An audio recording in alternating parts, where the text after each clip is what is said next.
Welcome everyone to an excellent game between Samurek as Grand Cathay going up against Kislev on the Cornite Wastelands.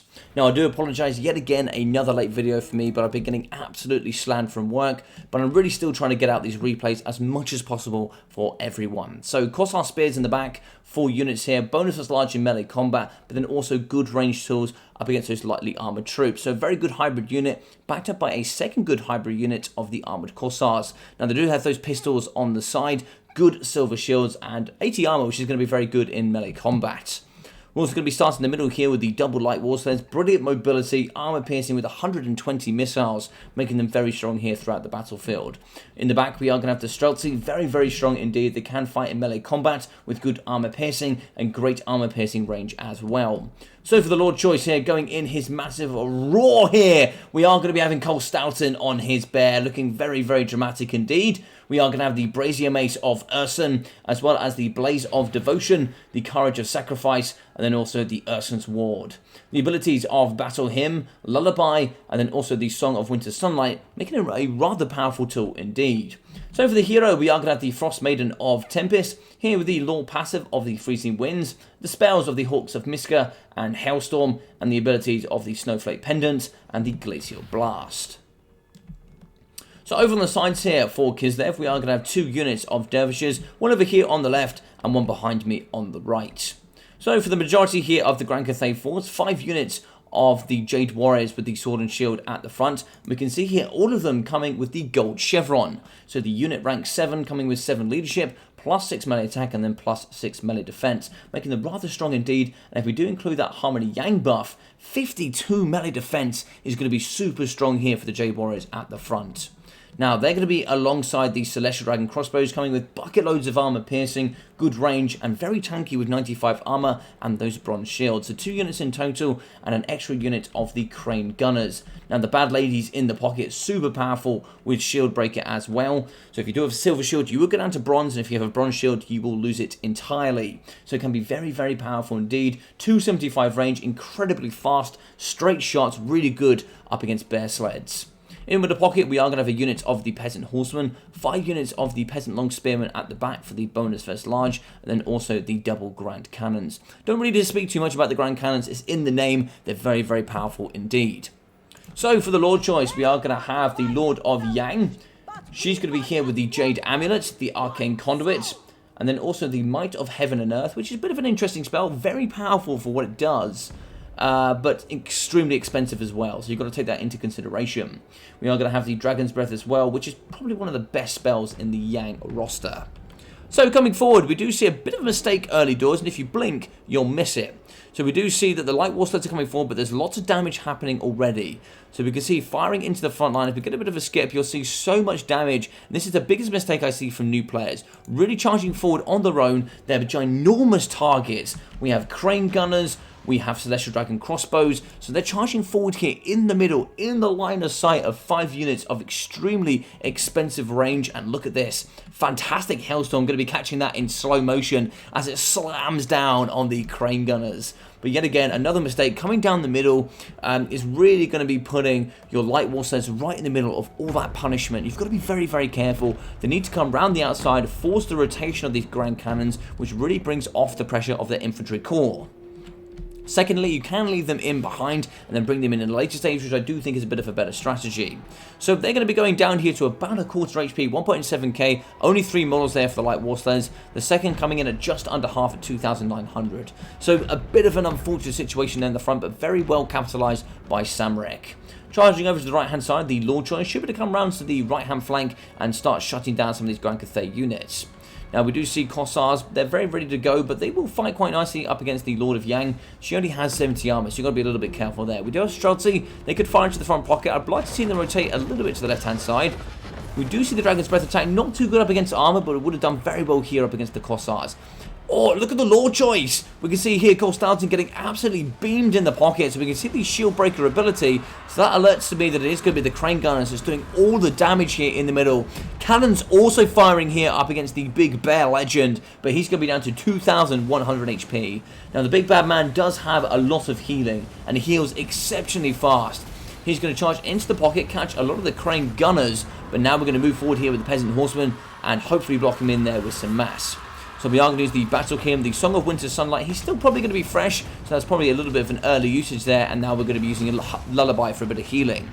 In the middle, we are going to have a nice ability of Hailstorm down on the Celestial Dragon Crossbows, and then the Hawks of Miska going down across the Peasant Long Spearmen.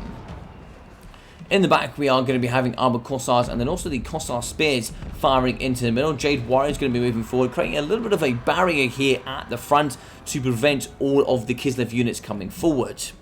Now, we do see in the sky here the Lord Choice just going to be hanging around a bit. Wouldn't mind seeing it, getting round the back, getting involved, maybe coming up against the Streltsy. If the Streltsy came a little bit left, we could start firing up against the Lord Choice and really start shutting her down. In the back pocket here, we are going to be seeing the Frost Maiden of Tempest going to be fighting in and amongst all the Peasant Long Spearmen. We have the Lord Choice here still giving it large up against the Crane Gunners, and Peasant Long Spearmen here going to be moving into the front to hopefully help alongside the Peasant Horsemen. So breath attack here down the line of the Streltsy doing some brilliant damage indeed. Most of the battle line here is going to be heavy armor on heavy armor. So we have Jade Warriors fighting here up against Corsairs and Armored Corsairs, and it's going to be pretty much a slogfest here at the front. On the right hand side, we have Celestial Dragon Crossbows. They're going to be shooting into the backside of the cavalry that has now been pushed off. We have one of the dervishes that's very, very sadly been caught inside of one of the cannons that has been abandoned. What an absolute shame there for that poor gentleman. Now in the back, we are going to have the Grand Cannon crew. Maybe could get back and start, maybe manning the cannons here in the pocket. But we have one going in the back. We are going to be breaking with the Grand Cannons. We still have the Celestial Dragon Crossbows ready to go. They're going to be firing in the front here up against the Armored Corsairs. And so here the Peasant Long Spearmen are going to be meeting at the front. We do see By Our Blood going across the battle line here for Kislev. I really need to see these get a little bit more active in the front line. Now, as we do see in the middle, Corsair Spears are going to be fighting against Jade Warriors. Really not good for them. They don't have much armor piercing, and Jade Warriors have some very good melee stats. So they're going to be shooting into the front here against Peasant Long Spearmen. Not a bad idea. The Corsairs will do very well indeed. They don't have much armor or any shield, so they're going to go down pretty quickly. In the back, we are going to be cleaning up with the Light War Sleds, but it's a little bit late here, down to 866 and 660 health, meaning the Light War Sleds are really quite beaten. By Our Blood activated for the second of the War Sleds. The first one there was activated within the first 30 seconds. But we are going to see Peasant Long Spearmen going to be actually breaking the Frost Maiden of Tempest. You'd think 75 armor would do quite nicely, but of course, with that bonus personal knowledge, that adds to your weapon strength and your melee attack. So they've done some really, really nice work here. And there we go, the bear falls! So it looks like here the Tempest is going to go down and she's going to be out for the count. In the middle, we are going to have Corstarsson getting shot here by the Celestial Dragon Crossbows, and this is now probably his only weakness left. They're going to be firing very nicely into the pocket and doing some devastating damage. He's going to be very low, bounced about hugely in Grand Cathay's favour. We do see the Crane Gunners in the backside. Probably want to get those a little bit more involved. We do break there with the double Light War Sleds. They tried to get in and amongst the Peasant Long Spearmen, but they had different ideas. In the back, so the Celestial Dragon Crossbows do return. They're going to be shooting here up against the Armoured Corsairs, getting pressured by the Peasant Long Spearmen and the Jade Warriors. Jade Warriors here throughout the battlefield are just going to be reigning dominancy. Now, we do see the Streltsy breaking with loads of ammunition here in the pockets.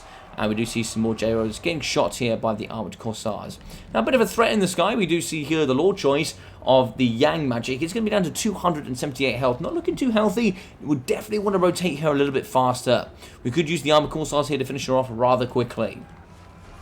In the middle, Armored Corsairs and Corsairs fighting up against Jade Warriors. It looks like here in the pocket we are going to be using a spell. This might be...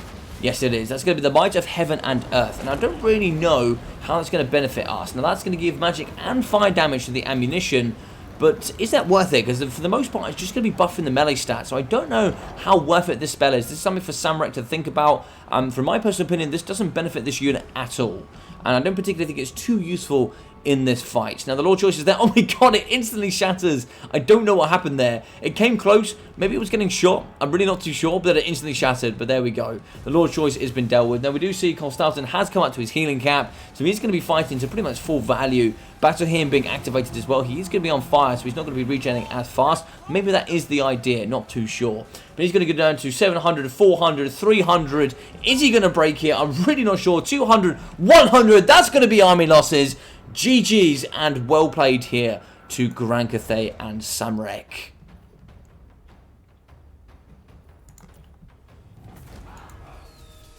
Fantastic stuff. Something I really wanted to show this battle for is there was a couple of mistakes. Thank you very much, Samurai, for sending it in. That was absolutely fantastic of you. And if you guys do want to see more replays, do feel free. I do domination battles as well. I don't get sent any in, so I haven't been able to really cast any recently. But do send in land battles, do send in domination, and I'll try and cast what I can. Now, there was a couple of mistakes here coming from both sides. One thing I didn't catch a little bit earlier on, which is a little bit disappointed, but the Dervishes did manage to get in. One of the mistakes I saw from the build of Samarek is it was only one line deep. So throughout the entirety of the force, there was like only one line of peasant long spearmen between the cannons and then also the enemy. So it can be a little bit difficult. There was one unit that did get in. Konstantin also got in with the Frostmaiden Tempest. Now, if we got a little bit more aggressive here with Kislev, we certainly could have got in and shut down quite a few units and we definitely did of Grand Cathay. You know, we shut down the crane gunners, we got on the double cannons, we're certainly a bit of a nuisance for sure. But, you know, also pushing forward with the light war sleds early days, you know, really cost the battle quite dearly. But, you know, there are a couple of ideas there and some things that I went through the match that hopefully Samarek and anybody else that's watching might find this helpful. Of course, I do try and also cast as many really top tier competitive replays as I can, but sometimes it's quite nice to go in and go, hey, this was a really awesome battle, but you know, some bits and bobs here that you can use to kind of improve in the future. But here we go, the Lord Choice coming in at 950 gold cost, some good Dragon's Breath in there. Not too sure about the Might of Heaven and Earth, I'd certainly give that a rethink. Maybe the Jade Shield might be a little bit more cost efficient. You can certainly use that you know, in any part of the battle. If you want to protect your range a little bit more, you can add that on there. If you want to protect the cavalry or the infantry, you certainly can apply it where needed. The Celestial Dragon Crossbows coming in at 850, 2,280 as well. These bad boys can really perform at top tier levels. 380, 1,800 for the Grand Cannon and 1,770 for the Crane Gunners. These two combined, the Crane Gunners and the Grand Cannons, are just a nightmare for the light war sleds. They just delete them in a matter of seconds. And that's going to be the same for heavy war sleds as well. There's so much armor piercing here that you know, they really just do not stand a chance. Now the Jade Warriors coming in at 160. 300, 300, 800, and then also 390.